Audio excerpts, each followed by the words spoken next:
உங்க எல்லாரையும் மறுபடியும் இந்த வருடத்துல மீண்டுமாய் சந்திப்பதற்காக ஆஹ் நான் கர்த்தரை அதிகமாய் ஸ்தோத்தரிக்கிறேன்.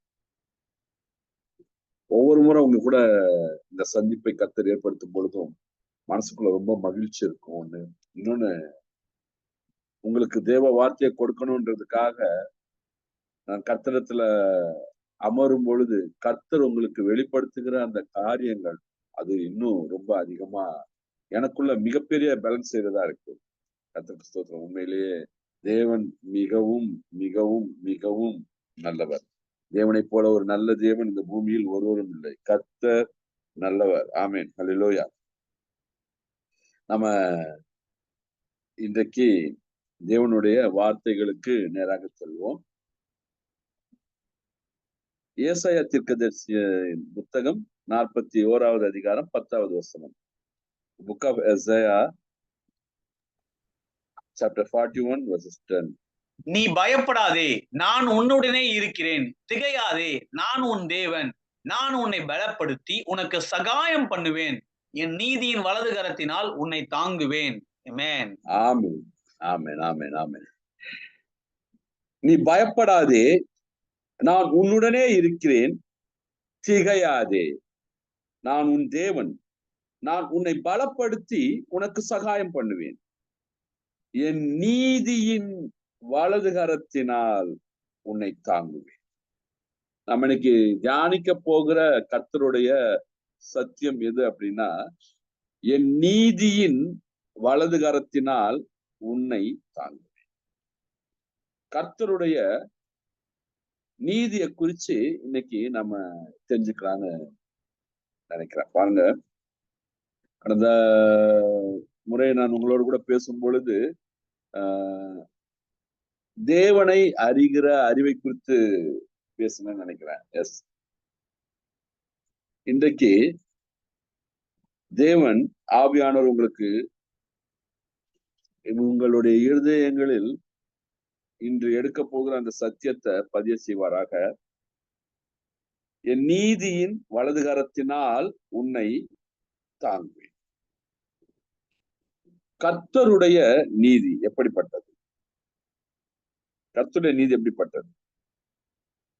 உபாகமத்தின் புத்தகம் 23வது அதிகாரம் 3வது வசனம் சொல்லுது. The Deuteronomy chapter 23 verses 3. உபாகமம் 23:3. அம்மோனியனும் மோவாபியனும் கர்த்தருடைய சபைக்கு உட்படலாகாது. 10ஆம் தலைமுறையிலும் என்றென்றைக்கும் அவர்கள் கர்த்தருடைய சபைக்கு உட்படலாகாது. ஆமென். கர்த்தர் ஒரு காரியத்தை சொல்ற இந்த இடத்துல, அம்மோனியனும் மோவாபியனும் கர்த்தருடைய சபைக்கு உட்படலாகாது 10ஆம் தலைமுறையிலும் அப்படின்னு சொல்லிட்டு இல்ல, என்றென்றைக்கும் அவர்கள் கர்த்தருடைய சபைக்கு உட்படலாகாது. கர்த்தருடைய நீதி அப்படின்றது அவருடைய ஒரு பெரிய ஆட்டிடியூடுல உருவாகிற ஒரு விஷயம். அவருடைய நம்ம இன்னைக்கு 2 விதமான ஆட்டிடியூட்ஸை குறித்து நம்ம இன்னைக்கு பார்க்க போறோம். இந்த நியாய பிரமாணத்துல கர்த்தர் சொல்லும் பொழுது இந்த வார்த்தைகள் எல்லாம் மோசே மீண்டுமா அந்த யோர்தானுடைய கரைகள்ல, அந்த சமனான வெளிகள்ல, யோர்தானுக்கு இந்த பக்கம் இருக்கிற அந்த கரைகள்ல மோசே திரும்பவுமா இஸ்ரவேலருக்கு அந்த நியாய பிரமாணத்தை நினைவுபடுத்தின போது சொல்லுகிற வார்த்தை இது. அம்மோனியனும் மோவாபியனும் கர்த்தருடைய சபைக்கு உட்படலாகாது, 10ஆம் தலைமுறையிலும் என்றென்றைக்கும் அவர்கள் கர்த்தருடைய சபைக்கு உட்படலாகாது. என்றைக்கும் உட்படலாகாது. கர்த்தருடைய நீதி என்ன? ஒரு அம்மோன் புத்திரர்களும் சரி, மோவாபியர்களும் சரி, ஒரு தகாத உறவு முறைகள்ல பிறந்தவர்கள். கர்த்தர் சில காரியங்களை வெறுக்கிறாரு. அதுக்கு அடுத்து வர ரீசன் கூட ஒரு ரீசனா சொல்லியிருப்பாரு. அவர்கள் நீங்க இஸ்ரேல்ல இருந்து கிளம்பி வரும்பொழுது அவர்கள் உங்களுக்கு எதிராக அப்பத்தையும் தண்ணீரையும் எடுத்துட்டு வரல, அதனால அப்படின்னு சொல்லுவாரு. வாட் மேபி ஒரு கர்த்தருடைய பார்வைக்கு தவறான ஒரு காரியம் இருந்தது அப்படின்னா அதுக்கு அவர் கண்டிப்பாகவே ஒரு தண்டிக்கிற அல்லது ஒரு சாபத்தை கொடுக்கிற நீதிதான் தேவனுடைய நீதியா இருந்தது. மனிதன் பாவம் செஞ்சானா பாவத்துக்கு அவனுக்கு கண்டிப்பாகவே தண்டனை உண்டு, அவனுக்கு சாபம் உண்டு, அவனுக்கு பாவத்தின் விளைவாக நோய்கள் உண்டு. ஆனா கர்த்தர் நீதி உள்ளவர், கர்த்தர் நீதி உள்ளவர். பாருங்க கர்த்தருடைய இந்த உடன்படிக்கை எப்படி இருக்கு பாருங்க. ஆஹ் செப்பனியாவின் புத்தகம் 3வது அதிகாரம் 5வது வசனம் சொல்லுது. செப்பனியா 3:5. அதற்குள் இருக்கிற கர்த்தர் நீதி உள்ளவர், அவர் அநியாயம் செய்வதில்லை, அவர் குறைவில்லாமல் காலைதோறும் தம்முடைய நியாயத்தை விளங்க பண்ணுகிறார், அநியாயக்காரரோடோ வெட்கம் அறியான். ஆமென். அதற்குள் இருக்கிற கர்த்தர் நீதி உள்ளவர். பரிசுத்த ஆலயத்திற்குள்ளாக வேதாகமம் சொல்லுகிற, வேதாகமம் உருப்படுத்தி காண்பிக்கிற அந்த வேதாகம வார்த்தைகளுக்குள்ளாக இருக்கிற தேவன் நீதியுள்ள தேவன் அப்படின்னு தீர்க்கதரிசி சொல்றார். அவருடைய தன்மை நீதி என்றது அவருடைய தன்மை, தட்ஸ் ஹிஸ் ஆட்டிடியூட், அவருடைய கேரக்டர், அது அவருடைய தன்மை, அது நீதி அப்படின்றது. இந்த இடத்துல நாம பார்க்க போற அவருடைய அந்த நீதி எப்படிப்பட்ட நீதி? பழைய ஏற்பாட்டுல நியாயப்பிரமாண உடன்படிக்கையில கர்த்தருடைய நீதி எப்படியெல்லாம் இருந்தது?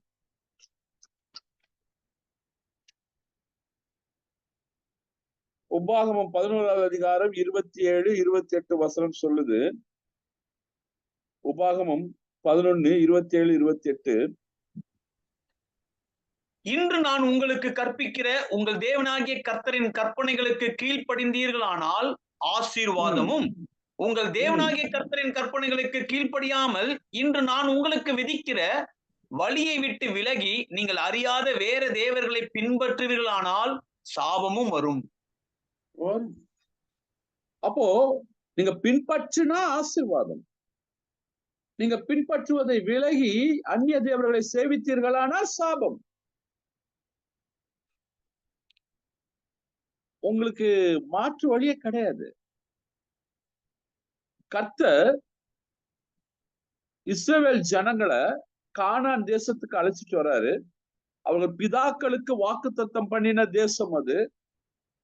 அவர்கள் பிதாக்களுக்கு கொடுத்த வாக்குத்தத்தத்தை நிறைவேற்றுவதற்காக கர்த்தர் இஸ்ரவேல் ஜனங்களை கானான் தேசத்துக்கு அழைச்சிட்டு வர்றாரு.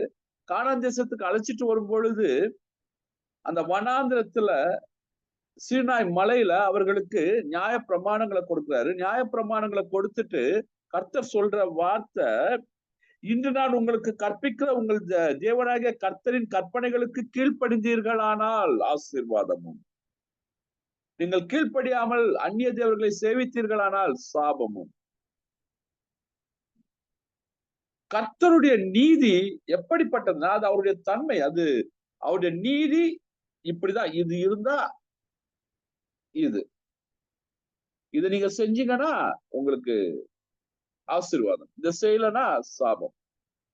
இதான் கர்த்தருடைய நீதி, இதான் கர்த்தருடைய நீதி. ஆனா நாம இன்னைக்கு தியானிக்க போற ஒரு நீதி இருக்கு பாருங்க. ஏசாயா தீர்க்கதரிசி புதிய ஏற்பாட்டை குறித்து, இயேசுவை குறித்து சொல்லுகிற வார்த்தைகள் இது. தேவனுடைய அந்த தரிசனங்களை குறித்து, தீர்மானங்களை குறித்து சொல்லுகிற வார்த்தை, நீ பயப்படாதே, நான் உன்னுடனே இருக்கிறேன், திகையாதே, நான் உன் தேவன், நான் உன்னை பலப்படுத்தி உனக்கு சகாயம் பண்ணுவேன், என் நீதியின் வலது கரத்தினால் உன்னை தாங்குவேன். கர்த்தருடைய நீதி எப்படி இருக்குது நம்ம பார்த்தோம்.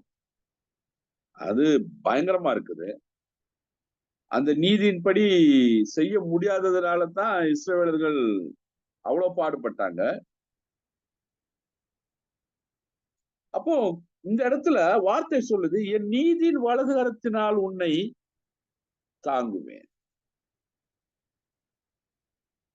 அப்போ கர்த்தருடைய நீதி, இங்க சொல்லப்பட்டிருக்கிற இந்த நீதி எதன் அடிப்படையிலானது, எந்த காரியத்தினுடைய அடிப்படையிலானது, அதுதான் நம்ம இன்னைக்கு பார்க்க போறோம்.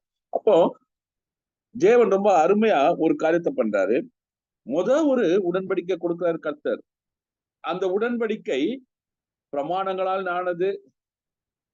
அந்த உடன்படிக்கை சகல விதமான சட்ட திட்டங்களினால், இன்னும் சொல்ல போனீங்கன்னா ஒரு 3 டைப்ஸ் ஆஃப் லாஸ் அதுல இருக்கு.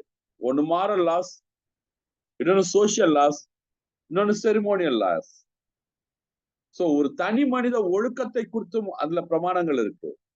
சமுதாய ஒழுக்கங்களை குறித்தும் அதுல பிரமாணங்கள் இருக்கு.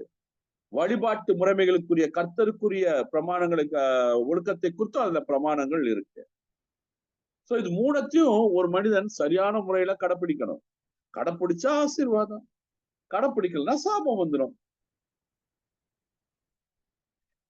கர்த்தருடைய வார்த்தை ரொம்ப தெளிவா இருக்கு. அப்ப அவர் ஒரு உடன்படிக்கை கொடுக்கிறாரு நம்ம இஸ்ரேல் மக்களுக்கு. இந்த மக்களுக்கு உடன்படிக்கை கொடுத்து இந்த உடன்படிக்கையின்படி நடங்க அப்படின்னு சொல்லி அவங்கள கர்த்தர் பலப்படுத்துறாரு. அந்த உடன்படிக்கையின்படி நடப்பதற்கு அவர்களால முடிஞ்சதுனா முடியல. அந்த உடன்படிக்கையை மீற மீற மீற பாவங்கள் உள்ள வந்துட்டு இருந்தது. அதனால சாபங்கள் உள்ள வந்துட்டு இருந்தது.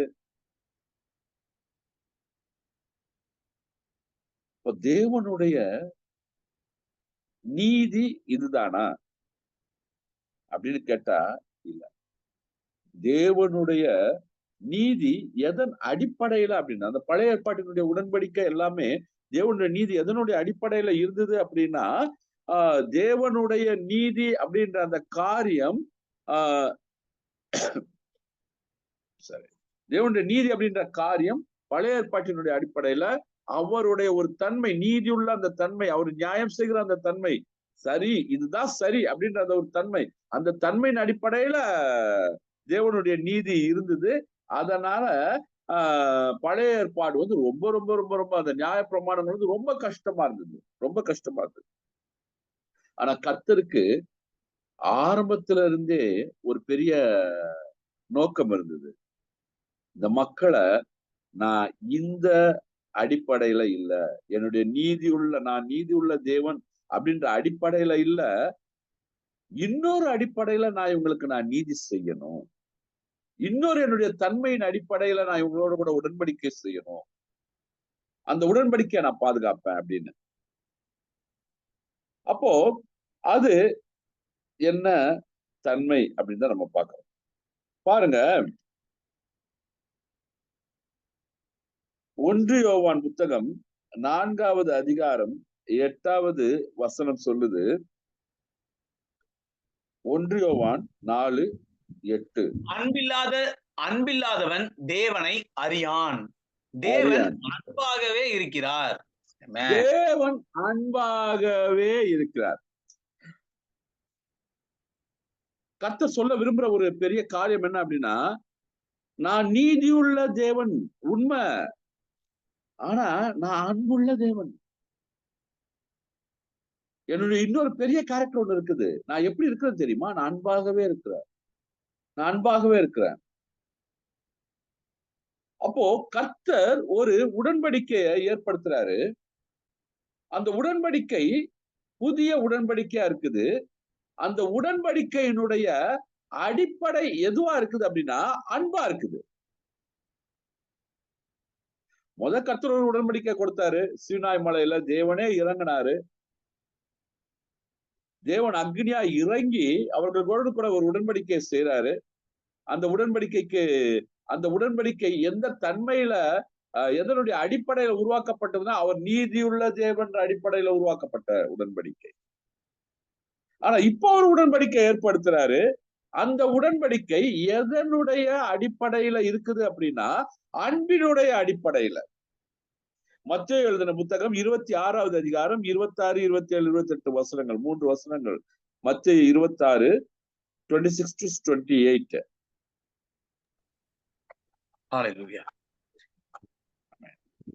அவர்கள் போஜனம் பண்ணுகையில் இயேசு அப்பத்தை எடுத்து ஆசீர்வதித்து அதை பிட்டு சீஷர்களுக்கு கொடுத்து, நீங்கள் வாங்கி புசியுங்கள், இது என்னுடைய சரீரமாய் இருக்கிறது என்றார். பின்பு பாத்திரத்தையும் எடுத்து ஸ்தோத்திரம் பண்ணி அவர்களுக்கு கொடுத்து, நீங்கள் எல்லோரும் இதிலே பானம் பண்ணுங்கள், இது பாவ மன்னிப்பு உண்டாகும்படி அநேகருக்காக சிந்தப்படுகிற புது உடன்படிக்கைக்குரிய என்னுடைய ரத்தமாய் இருக்கிறது.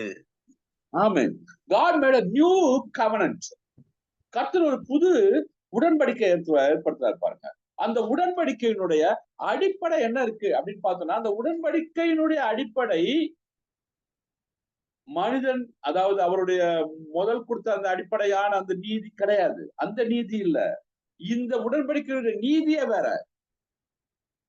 இந்த உடன்படிக்கையுடைய நீதி எதனுடைய அடிப்படையில இருக்கு அப்படின்னா, தேவனுடைய அன்பினுடைய அடிப்படையில,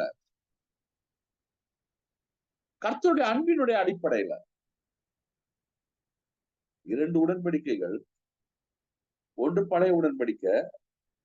அந்த பழைய உடன்படிக்கை, அந்த முதலாவது உடன்படிக்கை எதனுடைய அடிப்படையில ஆனது அப்படின்னா, அந்த முதலாவது உடன்படிக்கை அவர் நீதி உள்ளவர் என்கின்ற அவருடைய ஆட்டிடியூடு, அவருடைய பர்சனாலிட்டியுடைய அடிப்படையில ஆனது. அதே இரண்டாவது உடன்படிக்கை பண்றாரு, ஆல் ஓவர் த வேர்ல்ட், எல்லா ஹியூமன் பீயிங்ஸ்க்கும் எல்லாத்துக்கும் கர்த்தர் ஒரு உடன்படிக்கைய பண்றாரு. அந்த உடன்படிக்கை எப்படிப்பட்ட உடன்படிக்கை அப்படின்னா, அது அவருடைய அன்பு என்கின்ற தன்மையினால் ஆன உடன்படிக்கை. அதை அடிப்படையாக கொண்ட உடன்படிக்கை. அன்பை அடிப்படையாக, நான் அன்பாகவே இருக்கிறேன் அப்படின்னு. சிறப்பு அவர் நீதி உள்ள தேவன் இல்லையா? அவர் நீதி உள்ள தேவன் தான். அவர் நீதி உள்ள தேவன் தான். ஒரு காலத்திலும் அவர் எந்த ஒரு அவருடைய தன்மை எந்த விதத்திலும் மாற போறது இல்ல. அவர் நீதி உள்ள தேவனா, நீதி உள்ள தேவன் தான். ஆனா அந்த நீதி அவர் எப்படி நமக்கு கொடுக்கிறார் அப்படின்னா, மனிதனுடைய எல்லா பாவத்தையும் தான் சுமந்து கொண்டு, மனிதனுக்குரிய எல்லா சாபங்களையும் தான் சுமந்து கொண்டு, மனித எல்லா நோய்களையும் தான் சுமந்து கொண்டு, தன்னுடைய சரீரத்தை அதுக்காக ஒப்பு கொடுத்து பாருங்க. அந்த வசனம் ரொம்ப அழகா இருக்கு பாருங்க. ரோமர் 8:3.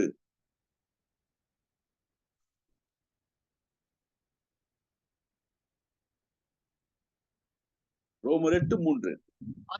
அதை எப்படி எனில், மாம்சத்தினாலே பலவீனமாயிருந்த நியாயப்பிரமாணம் செய்யக்கூடாததை தேவனே செய்யும்படிக்கு தம்முடைய குமாரனை பாவ மாம்சத்தின் சாயலாகவும் பாவத்தை போக்கும் பலியாகவும் அனுப்பி மாம்சத்திலே பாவத்தை ஆக்கினைக்குள்ளாக தீர்த்தார். ஆமென்.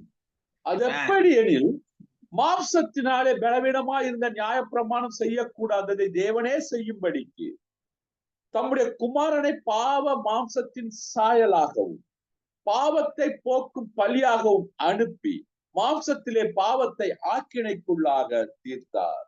அந்த சரீரத்துல முழுமையாக அந்த பாவத்தை சுமத்தி அந்த சரீரத்தை அவர் பலியாக்கினார். அதனால்தான் வேதம் ரொம்ப அழகா சொல்லுது, அவர் மாம்சத்திலே கொலையுண்டு ஆவியிலே உயிர்ப்பிக்கப்பட்டார். அவர் மாம்சத்திலே கொலையுண்டு ஆவியிலே உயிர்ப்பிக்கப்பட்டார். அப்போ தேவன் அந்த பாவத்தை முழுமையாக தன்னுடைய மாம்சத்துல சுமந்து தீர்த்தார். கர்த்தர் அதனாலதான் அந்த உடன்படிக்கை செய்யும் பொழுது என்ன செஞ்சார் அப்படின்னா, அந்த தன்னுடைய சரீரத்தை ஒப்பு கொடுப்பதற்கு முன்பாக அவர் அந்த உடன்படிக்கை ஏற்படுத்தும் பொழுது அந்த அப்பத்தை எடுத்து பிட்டு, அனைவரும் இதை வாங்கி புசியுங்கள், இது உங்களுக்காக பிற்கப்படுகிற என்னுடைய சரீரமாய் இருக்கிறது அப்படின்னு சொன்னார்.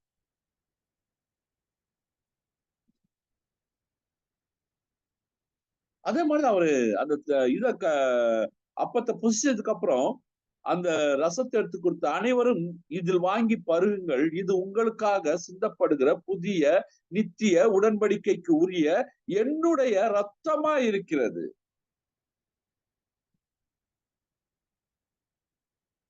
ஒரு தேவ நீதிய கர்த்தர் வெளிப்படுத்துறாரு. ரோமர் 3:21 to 24, ரோமன் 3:21 வரைக்கும் புக் ஆஃப் ரோமஸ். இப்படி இருக்க நியாயப்பிரமாணம் இல்லாமல் தேவ நீதி வெளியாக்கப்பட்டிருக்கிறது. அதை குறித்து நியாயப்பிரமாணமும் தீர்க்க தரிசனங்களும் சாட்சியிடுகிறது. அது இயேசு கிறிஸ்துவை பற்றும் விசுவாசத்தினாலே பலிக்கும் தேவ நீதியே. விசுவாசிக்கிற எவர்களுக்கும் எவர்கள் மேலும் அது பலிக்கும் வித்தியாசமே இல்லை. இப்படி இருக்க நியாயப்பிரமாணம் இல்லாமல் தேவ நீதி வெளியாக்கப்பட்டிருக்கிறது. கர்த்தர் ரொம்ப அழகா தெளிவா சொல்ற, நியாயப்பிரமாணம் வெளியாக்கப்பட்டிருக்கிறது, விசுவாசிக்கிற எவர்களுக்குள்ளும் எவர்கள் மேலும் அது பலிக்கும், வித்தியாசமே இல்லை. அப்ப தேவனுடைய நீதி, இந்த நீதி ரொம்ப எப்படி சொல்ற, ரொம்ப ஒரு தனித்துவமான ஒரு நீதி. கர்த்தர் நமக்கு கொடுத்திருக்கிற அந்த நீதி ரொம்ப தனித்துவமான நீதி. இதை நீங்க நல்லா சரியா ரொம்ப உன்னிப்பா கேளுங்க. இந்த நீதியை நம்ம சரியானபடி நம்ம புரிஞ்சுக்கிட்டோம் அப்படின்னா நம்ம எந்த ஒரு விஷயத்துக்கும் நம்ம சோர்ந்து போயிட மாட்டோம். இப்ப தேவனுடைய நீதி எப்படிப்பட்ட நீதி? இது என்னுடைய சுய கிரியைகளால உண்டான நீதி இல்ல. இது நான் சரியா செஞ்சிருக்கிறேன், நான் சரியானவன் அப்படின்ற நீதி இல்ல. இந்த நீதிய தேவன் ஏற்படுத்துறாரு. எப்படிப்பட்ட நீதி? முழுமையா தன்னுடைய சரீரத்தை முழுமையாக ஒப்பு கொடுத்து தன்னுடைய ரத்தத்தை சிந்தி ஒரு உடன்படிக்கை ஏற்படுத்துறாரு. அந்த உடன்படிக்கை எதன் அடிப்படையில் ஆனது அப்படின்னா தேவனுடைய அன்பின் அடிப்படையிலானது. அந்த உடன்படிக்கைய அவர் செய்யறாரு. அந்த உடன்படிக்கை செஞ்சுட்டு அவர் சொல்றாரு, இந்த காரியத்தை யாரெல்லாம் விசுவாசிக்கிறீங்களோ, விசுவாசிக்கிற எவர்களுக்குள்ளும் எவர்கள் மேலும் அந்த தேவ நீதி பலிக்கும். என்னுடைய பாவங்களை இயேசு சுமந்துட்டாரு, என்னுடைய சாபங்கள் இயேசுவினால் சுமக்கப்பட்டு விட்டது, என்னுடைய நோய்களை என் தேவன் சுமந்து விட்டார், மரணத்துக்கு ஏதுவான எல்லா காரியங்களையுமே தேவன் தன்னுடைய மாம்சத்தில் சுமந்து அதை ஆக்கினைக்குள்ளாக தீர்த்து விட்டார் அப்படின்னு யாரெல்லாம் விசுவாசிக்கிறாங்களோ அவங்க எல்லார் மேலையும் இந்த தேவனுடைய நீதி பலிக்குது. கர்த்தர் சொல்றாரு, என் நீதியின் வலது கரத்தினால் உன்னை தாங்குவேன். அவருடைய நீதியின் வலது கரம், அவருடைய நீதி. நாட் ஆஃப் ஆர் ரைட்டியஸ்னஸ், நம்முடைய நீதி அல்ல, தேவனுடைய நீதி, தேவனுடைய நீதி. பாருங்க, எபிரேயர் 9:14 சொல்லுது. எபிரேயர் 9:14,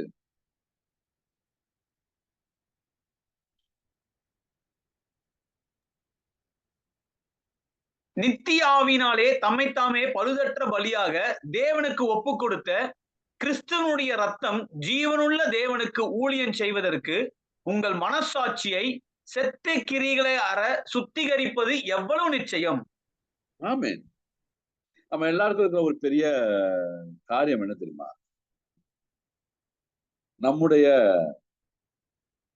வாழ்க்கையின் மேல, நம்முடைய அனுதின செயல்பாடுகள் மேல நமக்கு இருக்கிற ஒரு பெரிய அதிருப்தி என்ன அப்படின்னா, என்னுடைய இருதயம் விரும்புது நான் பாவமே இல்லாம கர்த்தருடைய வார்த்தைகளின்படி நடக்கணும், கர்த்தருடைய வார்த்தைகளை என்னுடைய வாழ்க்கையில அபியாசப்படுத்தணும், சத்தியத்துல வாழணும் அப்படின்றது என்னுடைய விருப்பமா இருக்கு. ஆனா என்னுடைய அனுதின வாழ்வு எப்படி இருக்கு அப்படின்னா, ஒவ்வொரு நாளும் நான்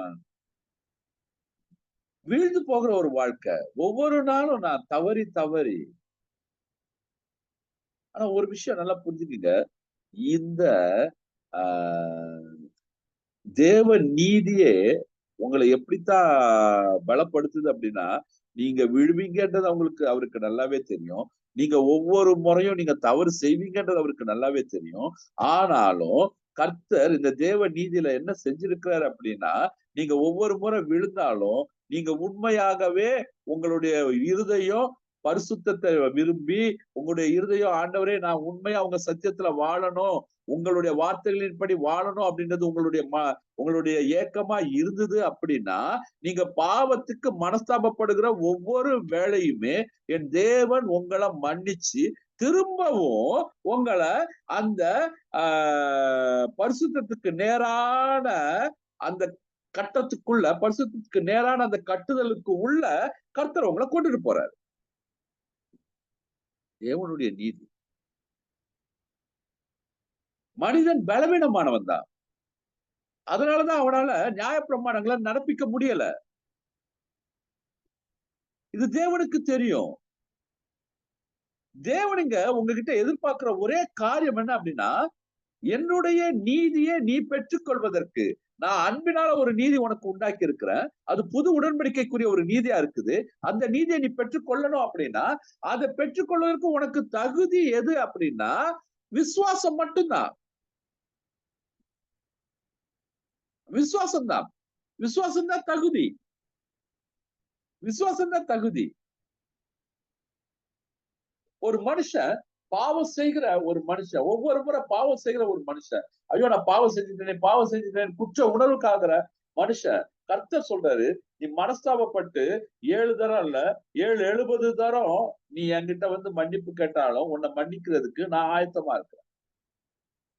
நீ திருந்துறது வரைக்கும், நீ முழுமையா மாறுறது வரைக்கும் உனக்கு அந்த வாய்ப்பை நான் கொடுக்கிறேன்.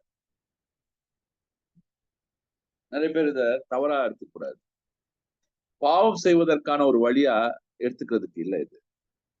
நாம திருந்துவதற்கான ஒரு வாய்ப்பா, நாம பரிசுத்தமாகுவதற்கான ஒரு வாய்ப்பா. பார்த்து ரொம்ப அழகா தெரிய சொல்லுதுல, நித்திய ஆவியினாலே தம்மை தாமே பழுதற்ற பலியாக தேவனுக்கு ஒப்பு கொடுத்த கிறிஸ்துவினுடைய ரத்தம் ஜீவனுள்ள தேவனுக்கு ஊழியம் செய்வதற்கு உங்கள் மனசாட்சியை செத்த கிரியைகள சுத்திகரிப்பது எவ்வளவு நிச்சயம்.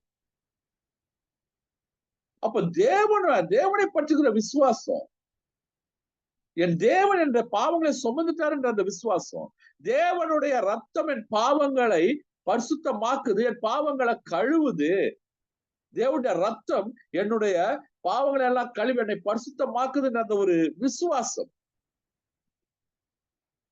தேவனுடைய ரத்தத்தை பற்றுகிற விசுவாசத்தினால்தான் உங்களுக்கு பரிசுத்தமாகுது. கர்த்தர் விசுவாசத்தை தான் உங்களுக்கு தகுதியா வச்சிருக்கிறாரு. விசுவாசத்தை உங்களுக்கு தகுதியா வச்சிருக்கிறாரு. பாருங்க அந்த வார்த்தை எவ்வளவு அழகா சொல்லுது பாருங்க. ரோமர் 6:22.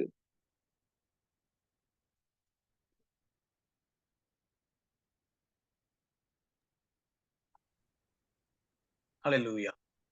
இப்பொழுது நீங்கள் பாவத்தினின்று விடுதலையாக்கப்பட்டு தேவனுக்கு அடிமைகளானதினால் பரிசுத்தமாக்குதல் உங்களுக்கு கிடைக்கும் பலன், முடிவோ நித்திய ஜீவன்.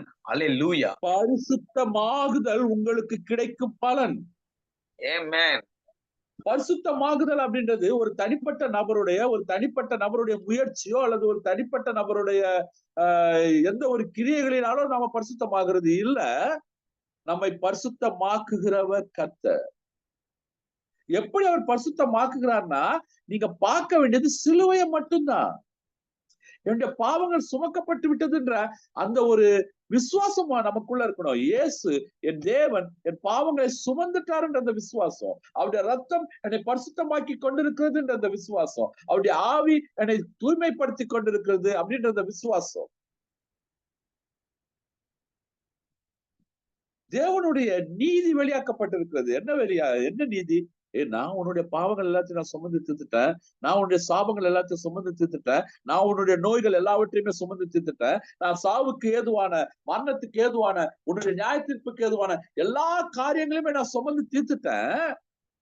தேவை நான் சுமந்துட்டேன்றத நீ விசுவாசி.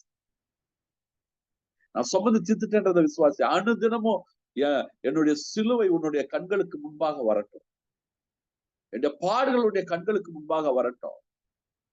அனுதினமும் மரணத்தை நீ அறிவி, என்னுடைய மரணத்தை நீ தியானம் பண்ணு, என் பாடுகளை தியானம் பண்ணு. நான் உனக்காக எல்லாத்தையும் செஞ்சு முடிச்சிட்டேன். I finished everything for you. உனக்காக நான் எல்லாத்தையும் நான் செஞ்சு முடிச்சிட்டேன். தேவையானது ஒண்ணு, விசுவாசி. நீ விசுவாசிக்கும் போது என்னுடைய நீதி, நான் சிந்தின ரத்தம், என்னுடைய ஆவியானவர், என்னுடைய வார்த்தைகள் உன்னை கழுவி கழுவி கழுவி கழுவி பரிசுத்தமா. இது என்னுடைய நீதி. அது டிஃபால்ட் ஆனது. நீங்க விசுவாசிக்கும் போது தேவன் என் பாவத்தை சுமந்துட்டாரு, அவருடைய ரத்தம் என்னுடைய பாவத்தை கழுவுகிறது, அவருடைய வார்த்தைகளுடைய பாவத்தை கழுவுது, அவருடைய ஆவியானவர் என்னை கழுவி என்ன அனுதினமும் பரிசுத்தமாக்குகிறான். அந்த விசுவாசம் நீங்க விசுவாசிக்க விசுவாசிக்க விசுவாசிக்க உங்களுக்குள்ள நீங்க பரிசுத்தமாக ஆரம்பிச்சுட்டே இருப்பீங்க. தேவனுடைய வார்த்தை சொல்லுது, பரிசுத்தமாகுதல் உங்களுக்கு கிடைக்கும் பலன் முடிவோ நித்திய ஜீவன். அப்ப இது தேவனுடைய நீதி நம்ம சரியா புரிஞ்சுக்கணும். தேவனுடைய நீதிக்கு அந்த உடன்படிக்கையில தான் அவர் அந்த நீதியை கொண்டு வர்றாரு. அந்த உடன்படிக்கைக்கு எதை அவர் அடிப்படையா வைக்கிறார் அப்படின்னா அன்பை. அதை பெற்றுக்கொள்வதற்கு நமக்கு எதை அடிப்படையா வச்சிருக்கிறார்னா விசுவாசத்தை. இந்த விசுவாசம் எதனுடைய அடிப்படையில இருக்கணும்னு தேவன் விரும்புறாரு தெரியுமா? கலாத்தியர் 5:6 படிங்க. கலாத்தியர் 5:6.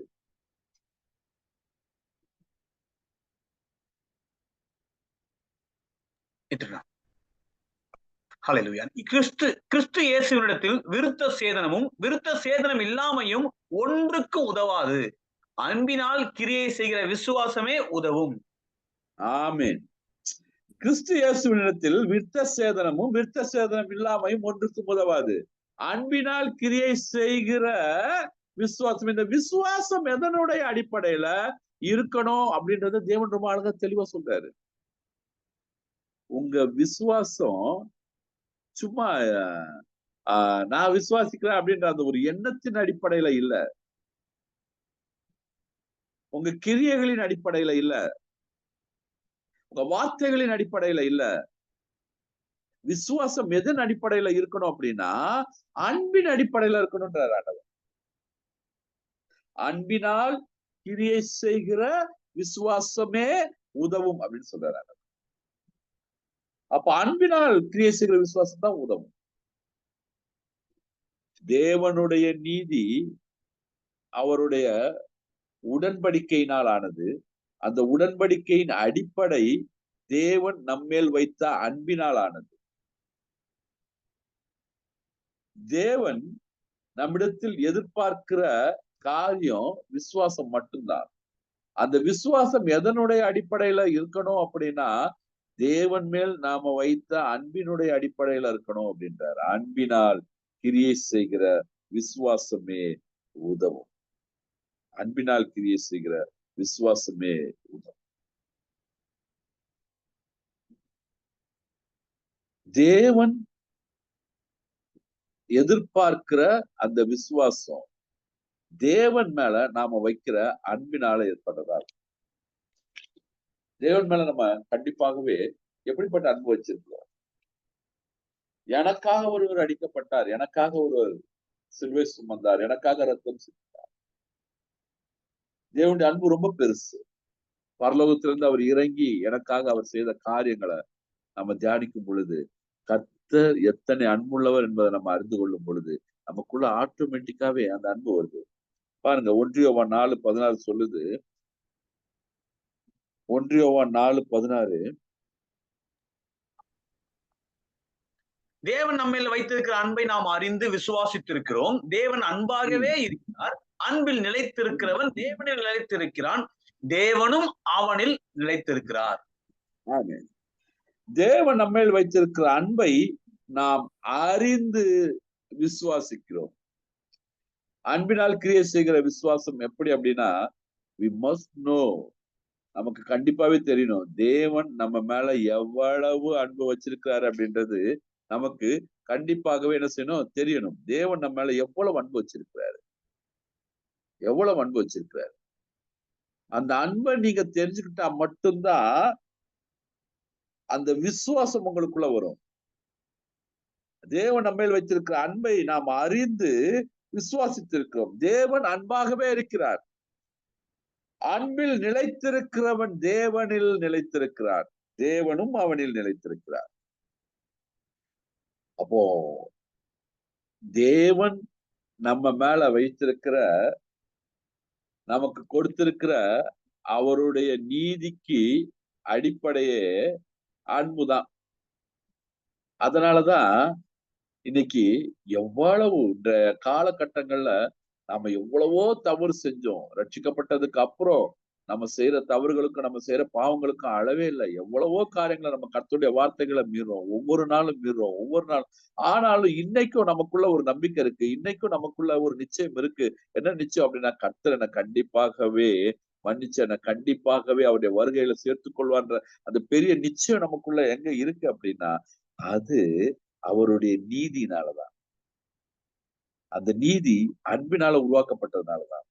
கர்த்தர் சொல்றாரு, 7 தடவை இல்லடா, 7 தடவை நான் உன்னை மன்னிக்கிறேன், நீ என்னை விட்டு விலகாத படிக்க. அதனாலதான் கர்த்தர் ரொம்ப அழகா தெளிவா எந்த அளவுக்கு நம்ம மேல அவருக்கு அந்த நம்பிக்கை இருக்கும்.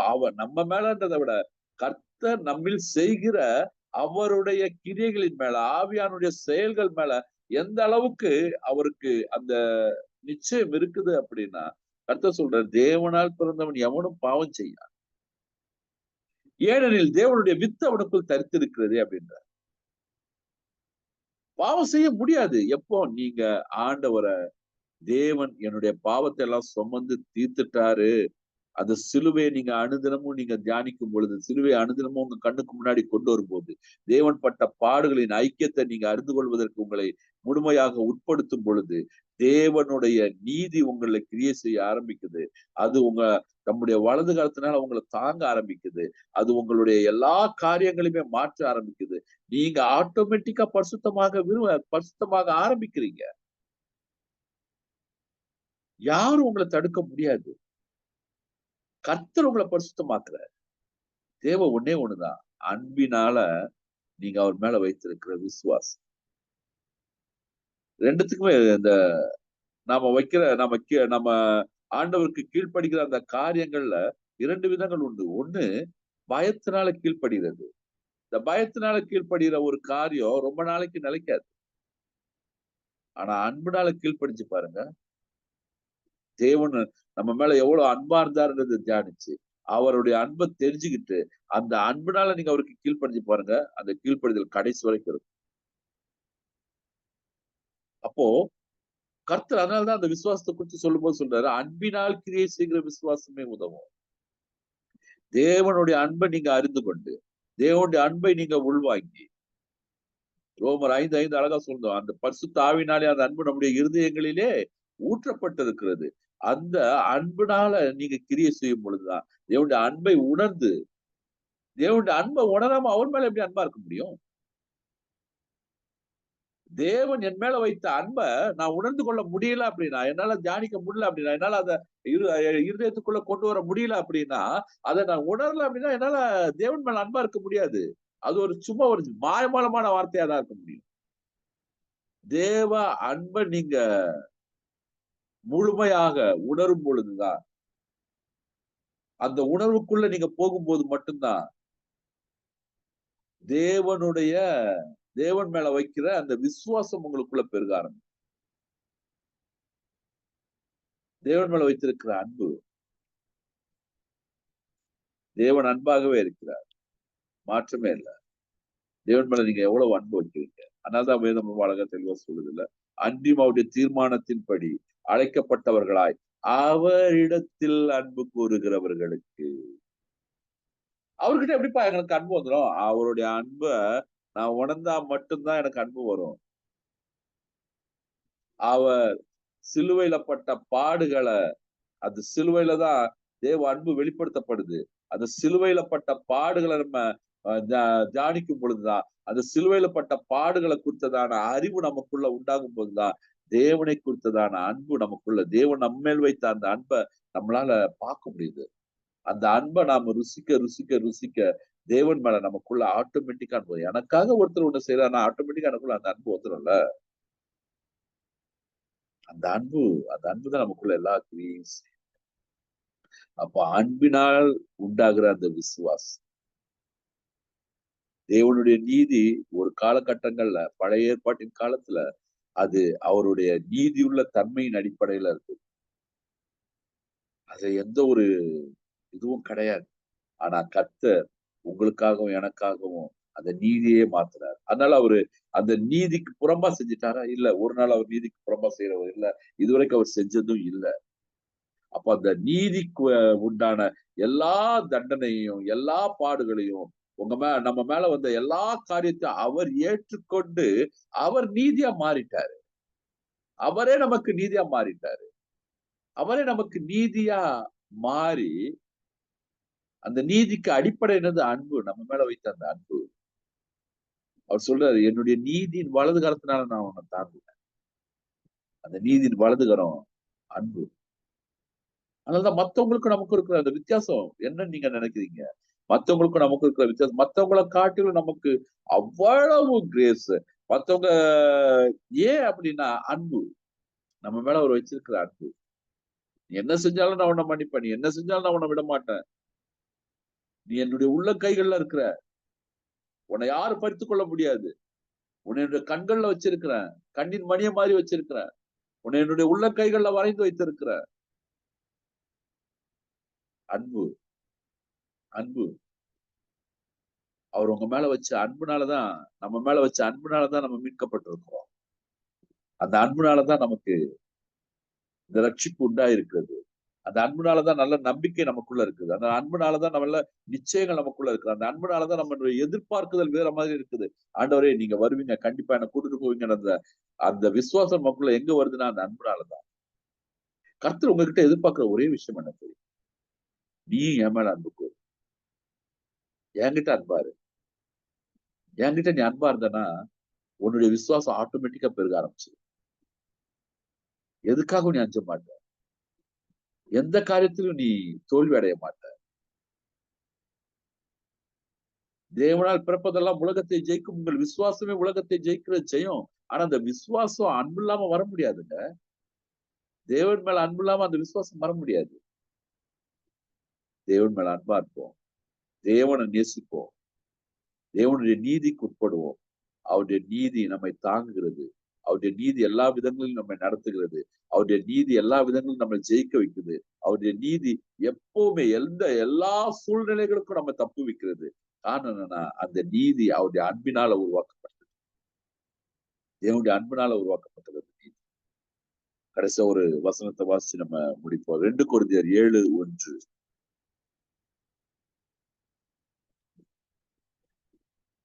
2 கொரிந்தியர் 7:1. நமக்கு உண்டாயிருக்கிறபடியால் பிரியமானவர்களே, மாம்சத்திலும் ஆவியிலும் உண்டான எல்லா அசுச்சியும் நீங்க நம்மை சுத்திகரித்துக் கொண்டு பரிசுத்தமாக்குதலை தேவ பயத்தோட பூரணப்படுத்த கடவும். ஆமென், ஆமென், ஆமென். இப்படிப்பட்ட வாக்குத்தத்தங்கள் நமக்கு உண்டாயிருக்கிறபடியினால் பிரியமானவர்களே, மாம்சத்திலும் ஆவியிலும் உண்டான எல்லா அசுசியும் நீங்க நம்மை சுத்திகரித்துக் கொண்டு பரிசுத்தமாகுதலை தேவ பயத்தோடே பூரணப்படுத்த கடவுள். நம்முடைய எல்லா அசுசியும் நீங்க நம்மை சுத்திகரித்துக் கொண்டு, நம்ம சுத்திகரிக்கிறதுக்கு தேவனுடைய ரத்தம் எவ்வளவு அருமையா இருக்கு நம்ம பார்த்தோம். எபிரேயர் 9:14 எவ்வளவு அருமையா சொல்லப்படுது. ஜீவனுள்ள தேவனுக்கு ஊழியம் செய்வதற்கு உங்கள் மனசாட்சியை செத்த கிரியைகளற சுத்திகரிப்பது, நித்திய ஆவியினாலே தம்மை தாமே பழுதற்ற பலியாக தேவனுக்கு ஒப்புக் கொடுத்த கிறிஸ்துவினுடைய ரத்தம் உங்கள் மனசாட்சியை செத்த கிரியைகளற சுத்திகரிப்பது. எவ்வளவு நிச்சயம்! தேவன் நமக்காக ரத்தம் செஞ்சிருக்கிறார். தேவனுடைய ரத்தம் நம்முடைய வாழ்க்கையை சுத்திகரிக்குதுங்க. நம்முடைய சுபாவங்களை சுத்திகரிக்குது. நம்முடைய ஆவியை சுத்திகரிக்குது. நம்முடைய சிந்தைகளை சுத்திகரிக்குது. நம்முடைய உணர்வுகளை சுத்திகரிக்குது. நம்முடைய விருப்பங்களை சுத்திகரிக்குது. அதனுடைய ஆழ் மனதை சுத்திகரிக்குது. தேவனுடைய ரத்தம் எல்லாவற்றையும் சுத்திகரிக்கும். என்ன அவருக்கு ஏற்ற பலியாக என்னை கொண்டு போய் நிப்பாட்டுது. இப்போ நான் அனுதினமும் என் கர்த்தர் எனக்காக சிந்தின அந்த ரத்தம், அவர் என்னோடு கூட உடன்படிக்கை செய்து கொண்ட அந்த ரத்தம், அனுதினமும் அதை நான் என்னுடைய இருதயத்துல நான் தியானிக்கணுமா இல்லையா? அனுதினமும் அதை குறித்ததான அறிவு எனக்குள்ள வரணுமா இல்லையா? நீங்க தேவனுடைய ரத்தத்தை குறித்ததான அறிவு நமக்குள்ள இருந்ததுன்னா, தேவனுடைய பாடுகளை குறித்ததான, தேவனுடைய சிலுவையை குறித்ததான விசுவாசம் நமக்குள்ள இருந்ததுன்னா, பரிசுத்தமாகுதல் நமக்குள்ள ஆட்டோமேட்டிக்கா நடக்க ஆரம்பிக்கும். வேதம் சொல்லுது, அந்த பரிசுத்தமாகுதலை தேவ பயத்தோடே பூரணப்படுத்தணும். இந்த பரிசுத்தமாகுதல் இருந்து நம்ம கொஞ்சம் கூட விலகிடக்கூடாது. தேவன் என்னை பரிசுத்தமாக்குகிறார், தேவனுடைய செயல்கள்னால நான் பரிசுத்தமாயிட்டு இருக்க உண்மை.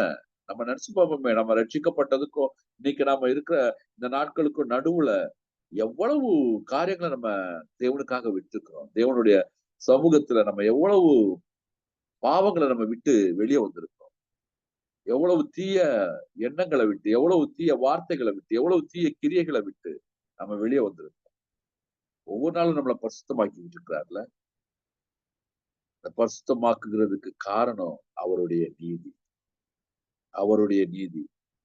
கர்த்தர் உங்களுக்கு எனக்கு சொல்ல விரும்புகிற காரியம், பயப்படாதே, நான் உன்னுடனே இருக்கிறேன், திகையாதே, நான் உன் தேவன், நான் உன்னை பலப்படுத்தி உனக்கு சகாயம் பண்ணுவேன், என் நீதியின் வலது கரத்தினால் உன்னை தாங்குவேன். அவருடைய நீதியின் வலது கரம் நம்மை தாங்கிக் கொண்டிருக்கிறது. அந்த நீதி அவருடைய மகா பெரிய அன்பினாலானது. அந்த நீதி ஒரு நாளும் நம்மை வெட்கப்படுத்த, அந்த நீதி ஒரு நாளும் நம்மை ஒன்றுமில்லாதவனாக விடாது. அந்த நீதி நம்மை சுத்திகரிக்கும். அந்த நீதி நம்மை எல்லா விதங்களிலும் நம்மை அவருக்கு ஏற்றபடியாக கொண்டு போய் நிறுத்தும். நாம் கண்களை மூடி செபிப்போம். நன்றி தகப்பனே, கொடுத்த அந்த நல்ல வார்த்தைக்காக நன்றி. தேவனுடைய நீதி என்பது எங்களை தண்டிப்பதல்ல தகப்பனே. தேவனுடைய நீதி என்பது ஆண்டவரே எங்களை ஆண்டவரே நியாய தீர்ப்புக்கு உட்படுத்துவது இல்லை தகப்பன். தேவனுடைய நீதி என்பது அவருடைய அன்பினாலும் அவருடைய இரக்கத்தினாலும் ஆனது. தேவனுடைய நீதி என்பது அவர் எங்களுக்கான எல்லாவற்றையும் சுமந்து தீர்த்து அதன் அடிப்படையில் அவர் கொடுத்திருக்கிற உடன்படிக்கையினானது தகப்பன். அந்த உடன்படிக்கை தேவனுடைய அன்பை அடிப்படையாக வைத்திருக்கிறது ராஜா. ஏசப்பா, நீர் எங்களுக்கென்று கொடுத்திருக்கிற உங்களுடைய நீதிக்காக நன்றி. உடைய பிள்ளைகளுக்காக நீர் கொடுத்திருக்கிற உம்முடைய நீதிக்காக, தேவ நீதிக்காக நன்றி தகப்பனே. இந்த தேவ நீதி எங்களை அன்றாடம் தாங்குகிறது. இந்த தேவ நீதி எங்களை அன்றாடம் ஆண்டவரே ஒவ்வொரு நாளும் எங்களை புதுப்பிக்கிறது. இந்த தேவ நீதி எங்களை ஒவ்வொரு நாளும் பரிசுத்தமாக்குகிறது. இந்த தேவ நீதி ஒவ்வொரு நாளும் எங்களை உம்மோடு கூட இன்னும் இன்னும் இன்னும் கிட்டி சேர்க்கிறது தகப்பனே. ஏசப்பா, இது தண்டிக்கிற நீதி அல்ல, இது நியாயத்திற்கிற நீதி அல்ல, இது எங்களை பரிசுத்தமாக்குகிற நீதி. இது எங்களை அன்பு நிறைந்தவர்களாக மாற்றுகிற நீதி. இது எங்களை விசுவாசம் உள்ளவர்களாக மாற்றுகிற நீதி. இது எங்களை ஜெயம் கொள்ள வைக்கிற நீதி. எங்களை உங்களுடைய சமூகத்தில் தாழ்த்துகிறோம் தகப்பன். நீர் மட்டுமே மகிமைப்படுவீரார், எங்கள் நாமம் மட்டுமே மகிமைப்படுவதால். எங்கள் மீட்பரும் எங்கள் இரட்சகருமாய் இருக்கிற இயேசுவின் உன்னத நாமத்தில் ஜெபிக்கிறோம் நல்ல பிதாவே. ஆமென், ஆமென்.